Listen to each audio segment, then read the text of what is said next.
Welcome to the Superhero of Love podcast. I am Bridget Fonger. I wrote a book called Superhero of Love, Heal Your Broken Heart, and Then Go Save the World. That book is going to be out in January 2019, but I didn't want to wait until that time to start talking to superheroes of love. And guess what? Here's the news. You are a superhero of love. And through talking to other superheroes like yourself, tapping into that little superhero inside of you, I'm hoping that you and I and all of us start feeling more and more like superheroes of love, meaning that we love and are loved more than ever before. So welcome. Let's get this party started. Welcome, superheroes. We are here today with my lovely, amazing friend, Carol Woodliff, who I have actually featured on this Superhero of Love podcast. This will be the third time. So Carol helped me, literally physically helped me launch this podcast by teaching me about Audacity and teaching me about podcasts. And I also had her as one of my first guests. And then we featured her Love Forward talk a couple weeks ago. And then today we are talking to her again, Carol Woodliff, shaman and author of 1.5 million books, actually 3 books, but we will hear about those books in a second. Welcome, Carol. Hello. So happy to be here. This is going to be fun. We're doing video. Woohoo! Woohoo! First video. It's very exciting. Okay, so the reason that we were inspired to have this little chat on the podcast today is that Carol and I recently had an incredible jam session, jamming ideas, jamming heart-filled ideas, heart-powered ideas at my house a few days ago. And from the moment that we actually put it on the calendar through that meeting and to today, the effects of that meeting are so profound that we wanted to share it with people. And we also wanted to share, this is a little bit of an announcement, that we're going to be offering a course for other people that will kind of mimic what we did that made such a big difference in our lives. I'm so excited to not just be chatting about this by myself and not having a witness. So Carol gets to share her experience of this too, so you know it actually really worked. It is amazing when you come together with an intention and you're opening up, which is what we did, how things can shift so fast and how much you can see. So we're excited to share about it, and we'll see where this conversation goes today. Because it could go some surprising places. We have an idea of where we think it's going to go, but you never know. Right, exactly. We had an idea of where that meeting was going to go, and we didn't know where that was going to go either. So let's take a few steps back and tell you why I called Carol exactly 1 week ago today, actually, that we're recording this, to ask her if she could come over and have a jam session with me this past weekend. I have been stuck, or feeling like I was stuck, at least feeling like my feet were not even in mud, but feeling like they were in cement, because I was full of fear about all the things that I shoulda, coulda, been doing for my book since it came out in January.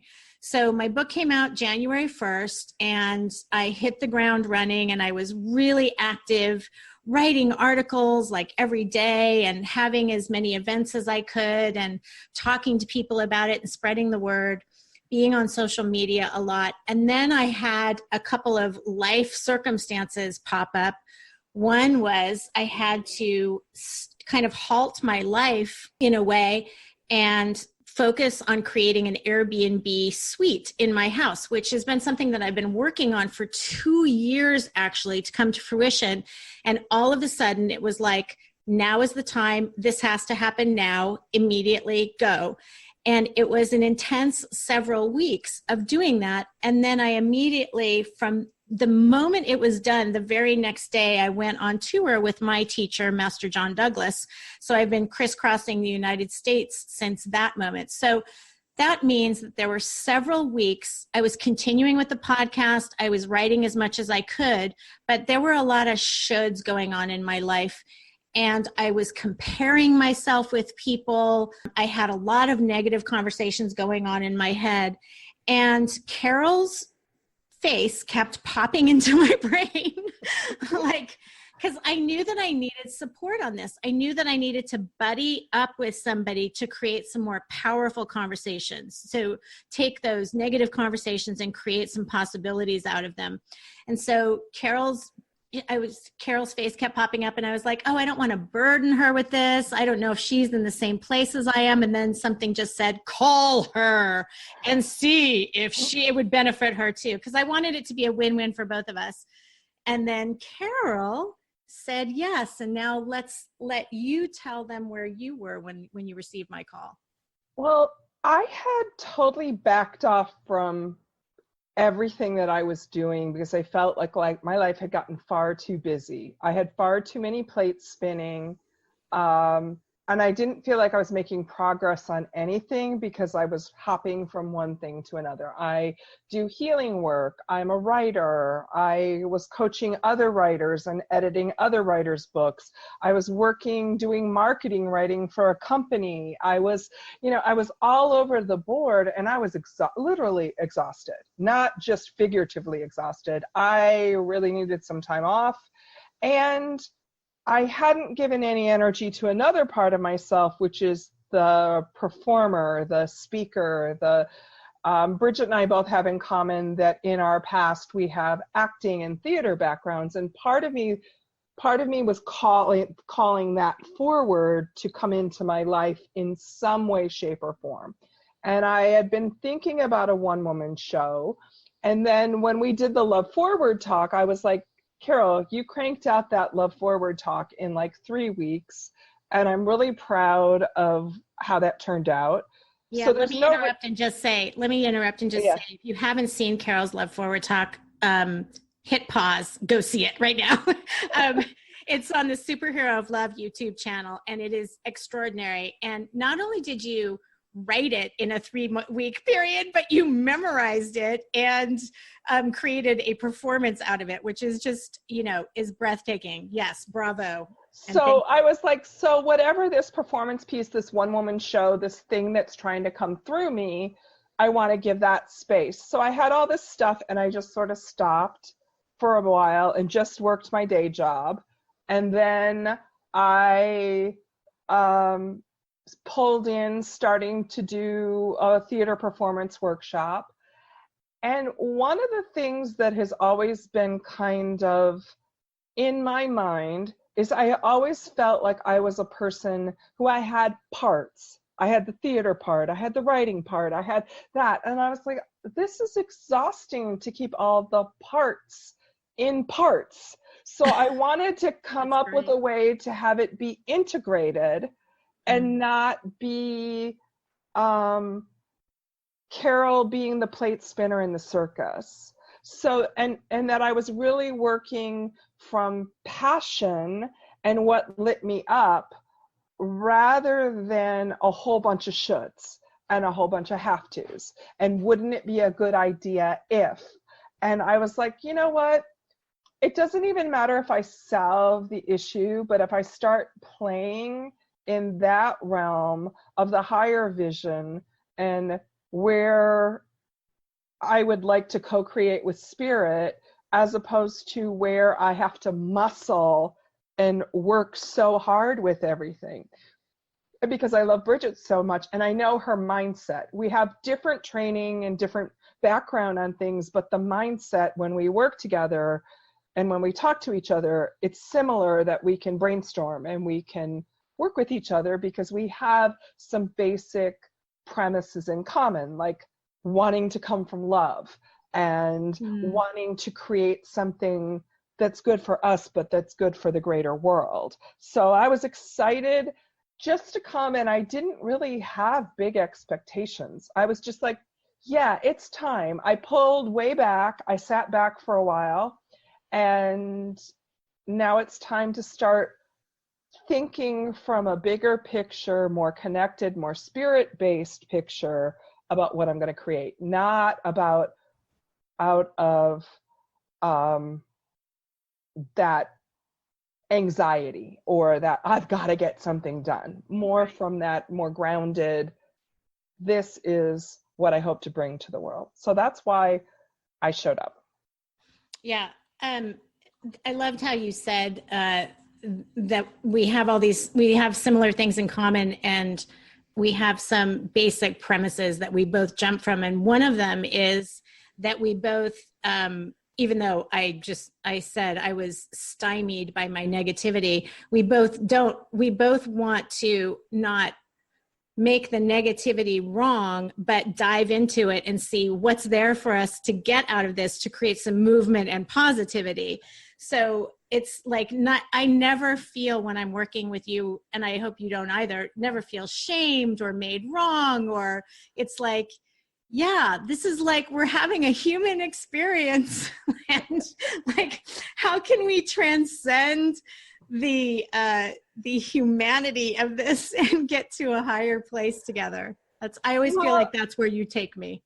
And that's, for me, the people who I admire are people who don't shirk how hard it is to be human, who aren't up in that, oh, it's all in spirit and it's all going to be okay, but are willing to look at what's going on in their life and say, this is hard, or I'm challenged here, or, to be perfectly blunt, this sucks, but with that vision that there's also a part of us that can lift us up and get us through that we don't have to be stuck in that. So it is really true. And that's really what my first book, From Scared to Sacred, was about. It's about that dance between our humanness and our higher self, our spirit voice, our, that, and how we can, we're in this life and tough stuff comes up. The book was written at a time when my mom was dying.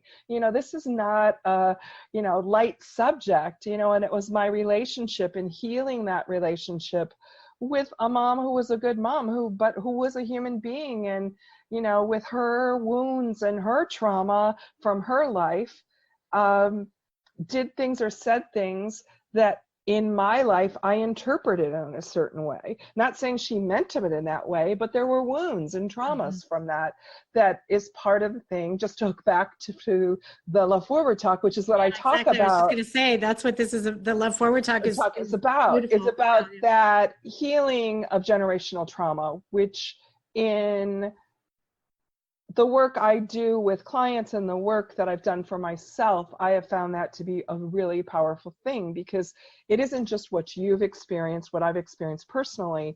It's what I bring in that my family's experience, my family, generational experience. And, if you believe in past lives, there's also the soul experience of what your soul has experienced throughout time. And we're not just here in a vacuum of what we've experienced, ourself. We're in a community of people, all of which who have experiences, and we're all pinging off each other. So, as I put it, we're all our hearts are all bumping into each other all day long.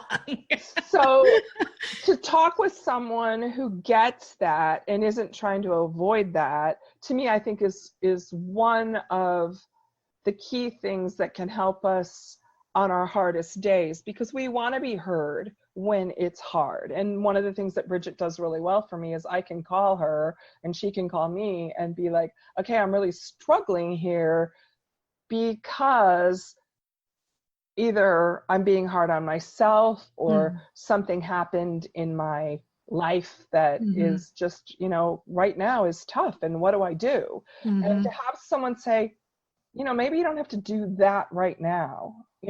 Yes. Maybe you don't have to get that all done, or maybe I love it when you take something off my plate. That's one of my favorite things that you do. Like, let me take that off your plate. Let me help you. It's sometimes one of the concepts in my book that's my favorite concept. Like, if somebody ever asks me what my favorite concept, whenever they do ask me, I always say it's the love league, which is gathering a posse of friends to help support you in whatever you're trying to get through, whether it's one person or a league of people. And you are definitely in my love league. And the biggest thing that your the love league can do is help you either lift your heart or lift your to-do list, or lift things off your to-do list. Like, here, I know that looks like a heavy thing over there. Let me help you. Let me give you 2 more hands to lift that thing off your to-do list. And so I really appreciate that.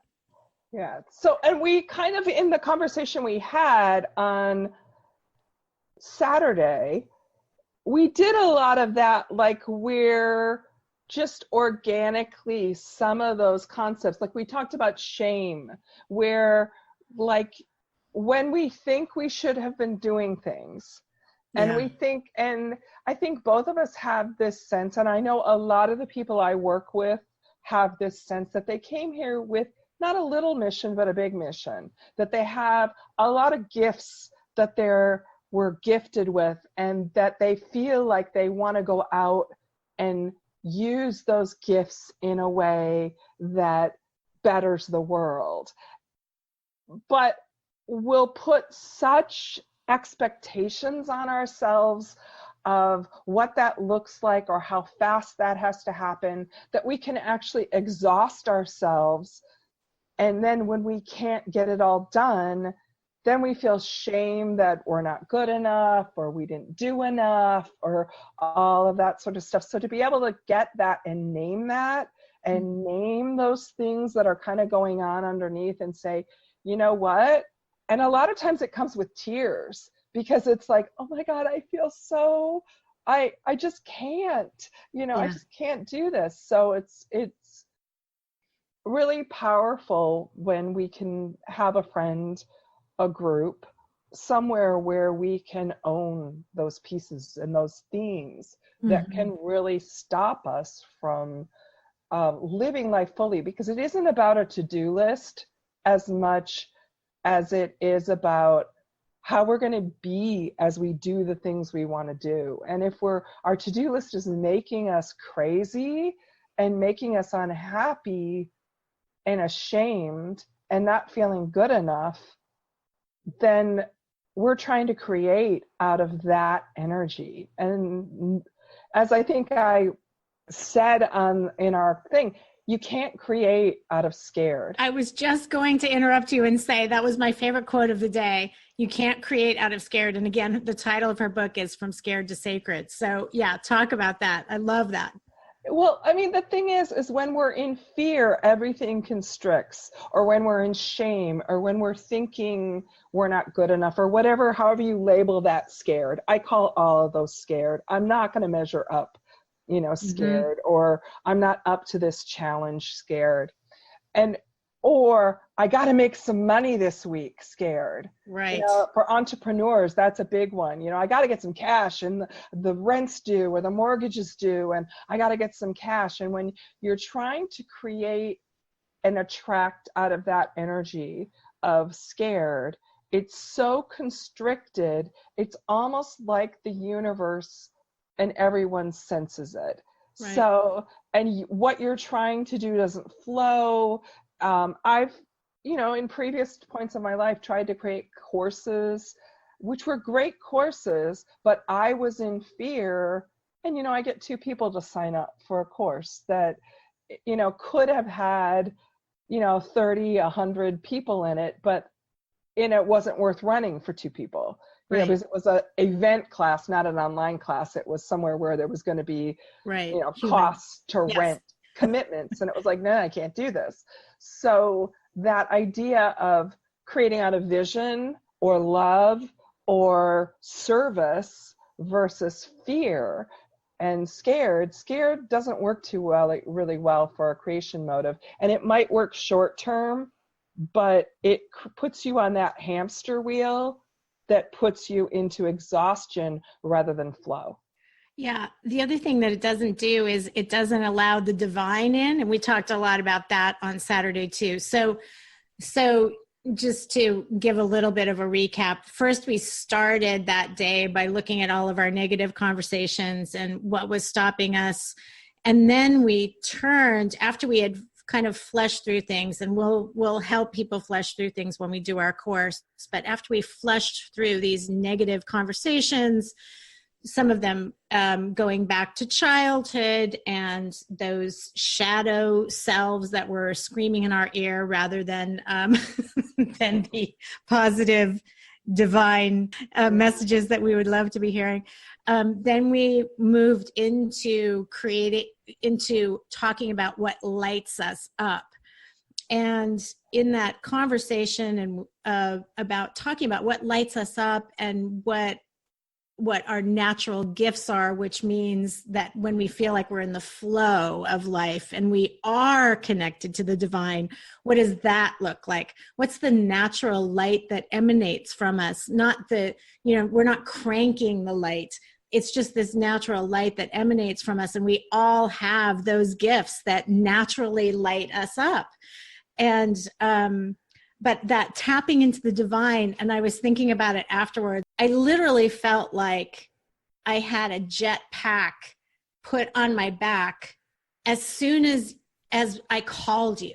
I mean, I didn't even know if you were going to say yes, but it was like something shifted in me just making the call and saying, I'm reaching out for help to get out of this negative space.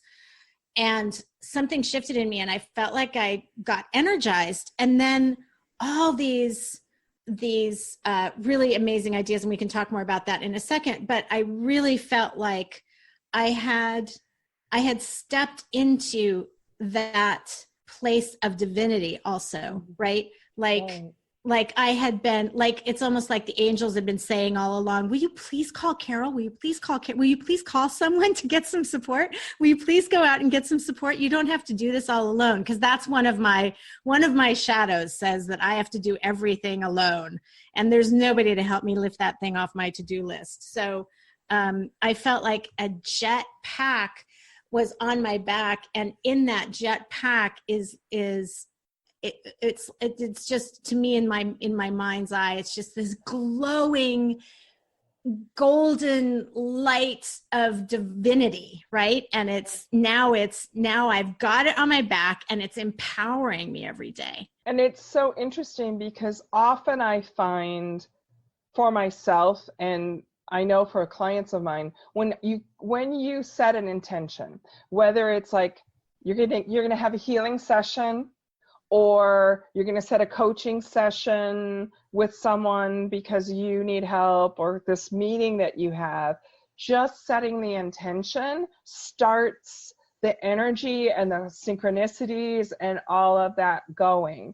The healing energy starts, if you call, I just had a healing session and, I could feel from the moment I booked the appointment, things starting to work, because the type of healers I work with are people who are very committed that it isn't them doing the healing, that it's the divine flowing through them.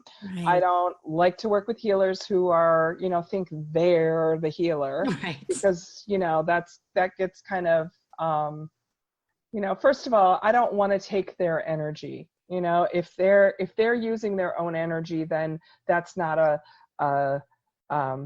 reciprocity type thing. A divine exchange. Right. Not a divine exchange. Yeah. So if the divine's flowing through them, if the divine's, and they're going to call that energy in, it comes in before we even sit down on the phone or I go to that office. And I know with the healing clients I do, a lot of times, they'll tell me, well, I told you what was going on over the phone and I'm not even sure I should come today because it's like already better. Right. And I'm like, yes. Well, I'm sure we can go deeper. There's probably more, but I'm glad you've gotten some relief. And I know both of us came in and we said, wow, can you feel the energy of the power of this? Yeah. Because we were already feeling it in the thing. And actually, Bridget, I didn't tell you this, is a client who I haven't heard from in a long time sent me an email that I missed that came on the night that we agreed that we were going to meet. Wow. For a long time. And I was like, and opening up with a whole new process for her and wanting to, wanting my input on that. And I was like, wow, I'm cleaning up email and I'm like, I missed that. And isn't that the night that Bridget and I decided that we were going to meet? And then it was. So it's those sort of things that start happening. I had the same thing happen, which is that the podcast made a like empowering women's podcast list or something. That email came in that exact night as well. The other magical thing, let's talk about all the magical things that happened just since we did that, because that's why we're doing this course, you guys, because just even, like the minute that you sign up for the course, this magic is going to start happening. And then it keeps getting more and more incredible every day. So after I made the decision to call you, even like I hadn't even called you yet, it popped into my head to do a book giveaway for my friend and your friend, Jen Pasteloff's new book. I was like, I want to give away copies of her book. I want to support her and start a little contest and get people talking about her book and why they would want a copy of her book. So, and it popped into and I was like, okay, I'm going to do a book giveaway. So that's fine. Like on social media, do a book giveaway.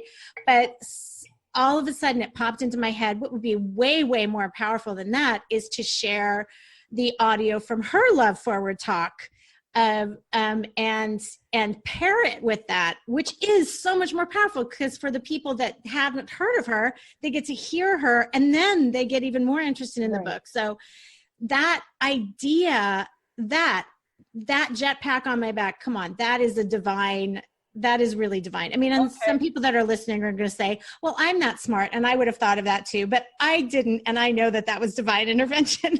And I just need to, we're going to do another aside. Yeah. If you don't know Jen, if you haven't listened to podcasts or checked out her Instagram or followed her in any way, she is one of those people who is so open-hearted and so real and so living from her authentic.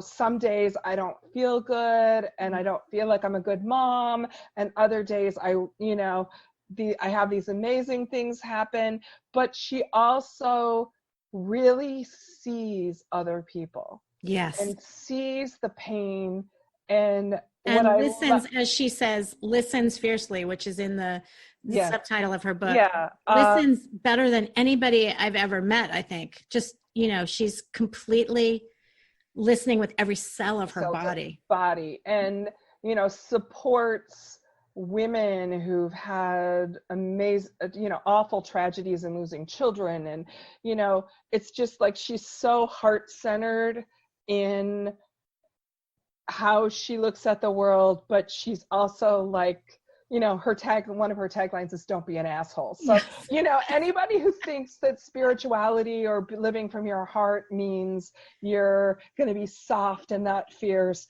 really needs to check out Jen, because I really love how she's showing up authentically as her. Now, that's one of the things where you can get into comparison and go, oh my God, Jen has X number of Instagram followers and Jen's book is headed for the New York Times bestseller list and all that. And on my good days, I'm just like, oh, wow, I just want to take what she's done for herself and emulate that as far as showing up as me 100%. Mm-hmm. On bad days, I do the shame thing. I do one of the things Bridget and I talked about is From Scared to Sacred was one of those books that had a life of its own, and it had all these magical synchronicities that happened. For example, I self-published this book because it's part memoir, part kind of channeled lessons I got from my intuitive soul voice. And every time it went out to publishers, they were kind of like, we like it, but we just don't know where to put it. We just don't know what to do with it. And it felt like it was ready to be birthed, and I didn't want to try to wait another 2 years to try to find it a home. So I self-published. And I did really well with what I did as far as promotion. and it was a finalist in an indie spiritual book award competition. And it, you know, it has a life, and it still has a life of its own. Going back to what you were talking about, the synchronicities since we started meeting. Yes. I just got my Amazon, you know, sales thing, and it's selling in Australia for some reason. You know, I have no idea. I haven't done anything in Australia. I'm not promoting in Australia, but I've sold, you know, several copies last month in Australia. So, you know, it's like those sort of things that happen. And one of the synchronicities in that book is I was looking to design my own cover. And I will admit, I am not a graphic artist. I have a graphic sensibility, but I can't put it together. I can talk with an artist and talk about what I want, but I can't execute it. So I started pulling clip art on Pinterest. So I would have something to say, I like it to look like this. I like this color palette, you know, that. Mm-hmm. And there was this one painting called Dancing Tree Spirits that I loved, but it was too intense. It felt more like being tossed around by the wind, mm-hmm. as opposed to that. But I kept going back to that picture, and I was like, you know, I'll put that in the thing, in my clip art. I really like something like this. And then I was talking to a friend who had been to a gallery opening and loved all the artist's work, but all the paintings sold right away, and she didn't even have a chance to buy anything. And she was talking to the artist, and the artist said, well, I won't redo something that I just did, but if you want to commission a piece and tell me what you're interested in, I'll do art for you. Wow. And I went, I might be able to commission that woman, mm-hmm. who did that Dancing Tree Spirit painting to do my book cover. So I did some research, and I found her, and she lives in Cornwall, England. And I found her email address, and I sent her this email like, hi, you don't know me. I'm in Los Angeles. I'm writing a book, and, you know, I don't know if I can afford you, but I love your painting, and could we maybe talk? And she sends me back an email, and she's like, oh, love, this is so interesting. I was at a psychic fair, and a psychic said, you're going to be working with a shaman. And oh my God. She says, but I don't know any shaman.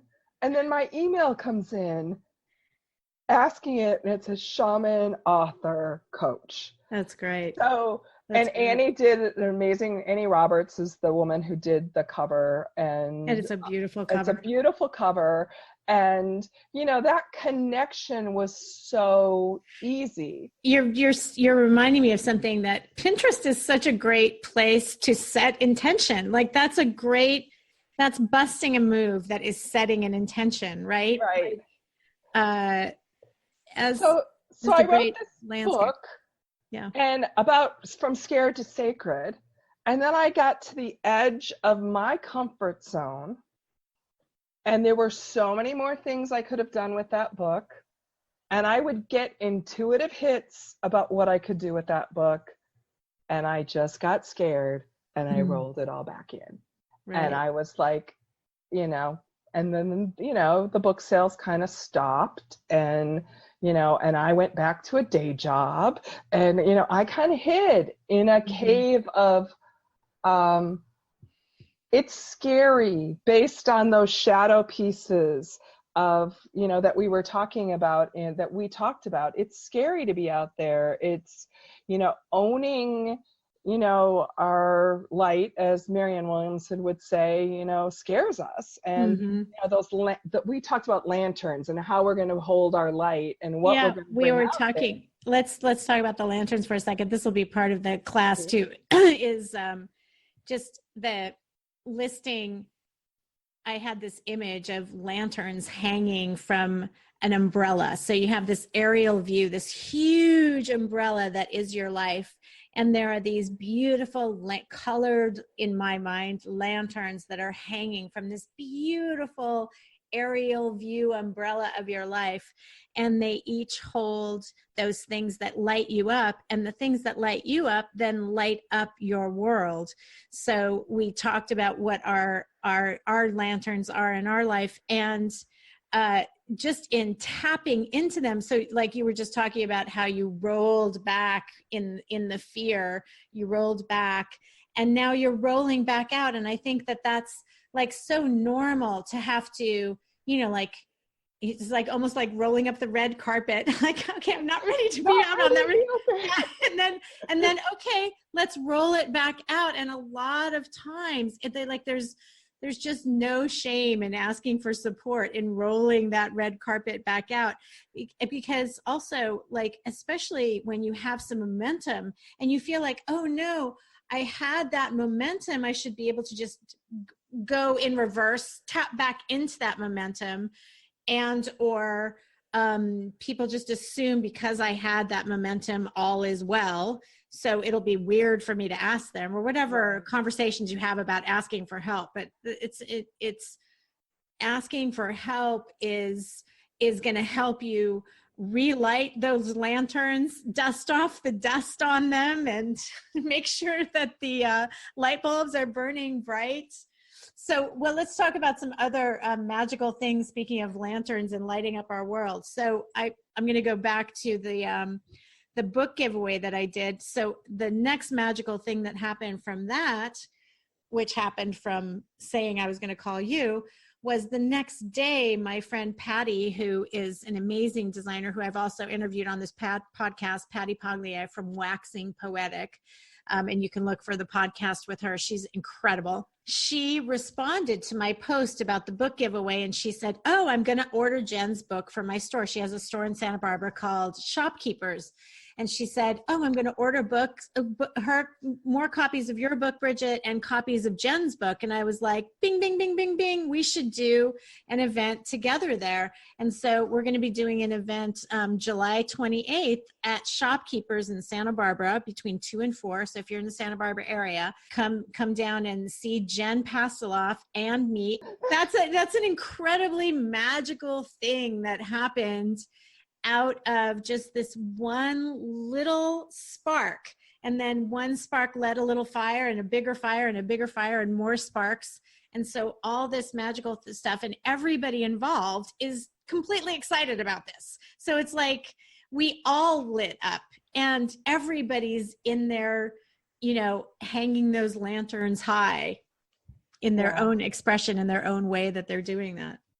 Well, and it's so funny because I reconnected Annie, the artist I was talking about, and I were connected on Instagram, and she posted right after we talked the art that she did for my book cover. Oh my God! She posted it, and she posted, because the intention of the book cover was a dance between our human self and our spirit self, and it's a tree that's kind of personified in a dance of two parts, and it also has a very watery feel to it, like a spirit. It's in blues and that sort of stuff. And so she posted the picture on Instagram and tagged me on posting the picture and said, where are you in your dance between your humanness and your spirit? And then later, and I just was able to comment and say, this is one of the gifts saying yes to that book gave me, and it connected me to you. And one of my intentions is to get to Cornwall to actually meet her, because we've only met via Skype. We did the whole process for the book cover over Skype. Wow. And she's a mystical artist. Look up Annie B. Roberts, Annie B. Art, and she does amazing spirit, based art. And, she wrote, so when's the next book coming out? Oh my God, that's great. So, and I've have about 4 different book ideas, but as I've had that question come up in the last 4 days, like, wow, I can't tell you how many times. And I was like, okay, Spirit's ready for me to get to work on that next, the next book. And I wasn't sure what the next book was. And today I was talking with another friend who's very much in my life, another version of you, in the sense that when I speak to her, amazing little sparks come up. And she's like, so seriously, you're going to go and write something that isn't about your shamanic experience? You're going to go off and not write a book about being a shaman? And I was like, yeah, but there's other books like that. She goes, there were other books about listening to your spirit voice, and you wrote that book. Oh, that's good. It's touched a lot of people. When we do that, that's one of those voices that comes up, like other people have done it. Right. Other people will do it better than I have. But why me? Why me? Yeah. All of that. So it was really interesting that that came up. So all this, when we set these intentions and we start looking at how we can light up ourselves and our world, it's almost like just by even asking that question, the universe just starts going, Bridget, step forward, do an event, be your voice, do a video podcast, do all these different and things. You and I both knew one of the things that was going to come out of it was doing a class. It was like we ended it and we were like, oh my God, that was so good for us. We have to offer that for other people. The other thing that came out of this is not related. So we came together to jumpstart our professional creativity. And one of the amazing things that came out of it for both of us, and you don't know about mine yet, but is health stuff. Because you have to be really vital and healthy. Like I am so in awe of Jen crisscrossing the United States. I'm so in awe of Liz Gilbert, who just posted the other day from the Netherlands, and she is completely a bright and shining. She had just arrived in the Netherlands the day before. I mean, she looks, and she's like, I have so much energy. And her whole post was about how she has plenty of energy, even though she's like in a different city or country every day, whatever. And I'm in awe of that vitality. And I'm like, yeah, okay, so I have a big vision here. I'm going to have some really big vitality. And I also want to feel more comfortable in my body, more attractive, more at home in my body. So I want to lose some weight. And I've just come off this big travel time, and I have a situation with, or I previously had a situation, I should say, with traveling and eating. Like I'm always, there's something about traveling that says, oh, well, I'm traveling. It doesn't count. I can have this ice cream or whatever. So some most bizarre thing. It was, again, little sparks, like one little spark. I saw intermittent fasting by somebody who had just started intermittent fasting. And then I saw like 5 seconds later, something else on intermittent fasting from someone else, something completely different, a totally different source. And I was like, oh my God, I feel like this is right for me. And so I started intermittent fasting on Saturday, and I am so in love with it, and I'm losing weight, and I'm eating whatever I want during the 8 hours that I eat. And then I don't eat for 16 hours. And I am so excited about intermittent fasting. And I look better, I feel better, I'm vital, and I know that I'm a more clear vessel from which to create. So that's yet another thing that we didn't even set any intentions. We weren't even talking. There was a little bit about health for you. And then, but why don't you want to share your thing on health? Yeah, well, I had just come off of, I went from a sinus infection to bronchitis, and was still in the fatigue of, that energy of, having a month of just, not feeling well. But it was interesting because as I tracked it, first of all, if you looked at me, a lot of people would say, oh, you look better, you look more vital. So something that I was already doing with my energy was reading better, and I had lost some weight, but I was glowing, but I felt like crud. Right. And it was really this thing. I'd walk in and people go, wow, you're glowing, you look so great. And I would be like, and then I would cough and people would be like, ooh, that's not so good. So what happened in, at the the thing was like, you know what? It was a bigger commitment to my health. And for me, my health, the commitment shifted on my health when I redrew some boundaries with my day job. Mm-hmm. Now, I went into my day job just wanting to work 3 days a week, not wanting to work full time, just wanting some steady income so that my client and my other stuff wasn't generated out of fear.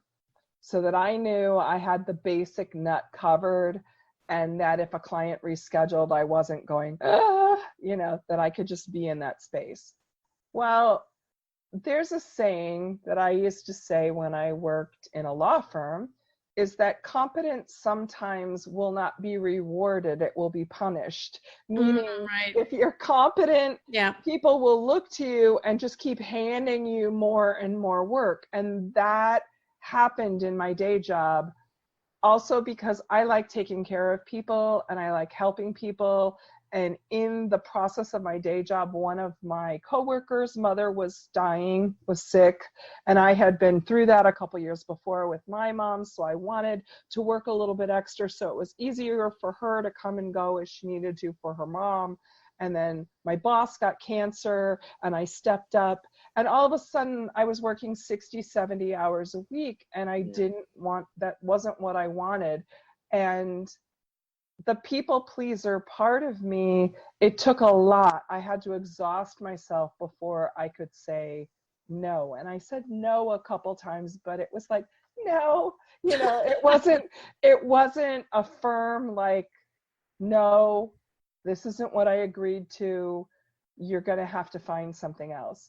And the last conversation I had with them was, your business plan that is relying on a person who is not full-time, that did not commit to being a full-time person to solve your full-time problems, is not a good business plan for you. It's so clear. Such a clear communication. Yeah. I'm not going to do that for you. So like, I realized that a lot of my health issues that I had and the tiredness and all of that were about me not taking care of myself. So as we went through this, I was like, yeah, I'm going to get a healing session. Yeah, I'm going to do that. And even from Saturday till today, my energy is so different. And, I'm feeling like, I went on a really long walk yesterday, which I hadn't had the energy to do. And I came home and I was, my legs were tired, but I wasn't like, it wasn't too much and it didn't push me. So that's fantastic. I think the idea of when we go back to trying to create out of fear, and that treadmill of creating out of fear, and you can call it whatever you want if you don't like the word fear, but that creation where you're creating from your own self and you think you have to do it all yourself and you're not going to get any help from other people and you're not going to get any help from the universe, and it's all on you and you have to do it all yourself, which to me is a very fear-based way of doing things. When we do that, we make ourselves sick. Yeah. Because we're working too hard. And we're not working with the divine. And that's what we were definitely working with the divine on Saturday. And they stepped up and inspired us with all of like, okay, you need to get your health together. Okay, you need to do this. Like the sparks were flying on about every area of our life that's going to support us having these visions actually come out into the world, which is so exciting. So I hope everybody that's listening is totally inspired by this, and we're going to have this course ready hopefully very soon, and people can jump into it and start creating and start having sparks fly in their lives and start creating the things that they want to create that are important to them. And until then, you can check out Carol at carolwoodliff.com. And you can get her book, Scared to Sacred, on Amazon. And why don't you list your other books as well so that they... Well, the other book is the other non-compilation book. I'm in a couple compilation books. So we'll say I have 2 books. I'm probably in 4 or 5, but people don't need to like go find the other ones. But the other book is called Stop Managing Stress. 20 questions to reclaim your life. And it's really about some of these topics we've talking about. Instead of managing the effect, managing the stress, let's ask ourselves those key questions that can get us to the point where we're managing our lives instead of managing the stress. Very cool. That, Very cool. Yeah. So check her out and go check out Carol's Love Forward Talk again on the Superhero of Love channel, which the video version of this interview will be on the Superhero of Love YouTube channel. Leave your reviews and definitely subscribe, and also subscribe to the podcast if you like it on Apple Podcasts, I guess it is now, or it's going to be soon, Apple Podcasts instead of iTunes. So subscribe. And rate and review us, because it'll bring more superheroes of love into the fold. And thank you, Carol Woodliff, for coming to the Superhero of Love podcast today. Thank you for having me. It's always fun, Bridget.